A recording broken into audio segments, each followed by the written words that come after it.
Charlie and the Enchanted Seed. In a quaint village, there was a boy named Charlie who longed to grow the tallest tree. One day, he discovered an enchanted seed at the foot of an ancient oak. The seed glowed with magic, and Charlie planted it in his backyard. Every day, he watered it and cheered it on, but the seed didn't sprout. Frustrated, he began to lose hope.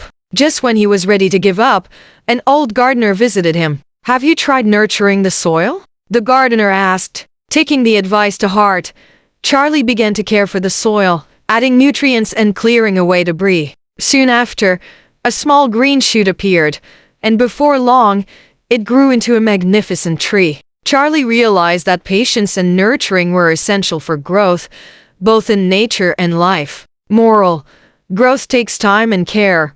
Nurturing brings rewards. The curious cloud and the rainbow. High in the sky, a curious cloud named Cumulus loved to explore. One day, as he floated over the mountains, he saw a beautiful rainbow and wanted to find its end. Believing it held magical treasures, Cumulus raced after the rainbow, causing him to lose track of his friends. As he chased the vibrant colors, Cumulus learned from a passing bird that the rainbow was not something to possess, but a beautiful moment meant to be enjoyed. He felt a sense of sadness, realizing he'd miss having fun with his friends. Determined to share the beauty he saw, Cumulus gathered his friends and created a sky full of cheerful clouds, each reflecting a different color of the rainbow. Together, they made the sky beautiful for all below. Moral: it's more fulfilling to share beauty and joy with friends than to chase after something alone. These creative stories not only entertain but also impart meaningful lessons to reflect.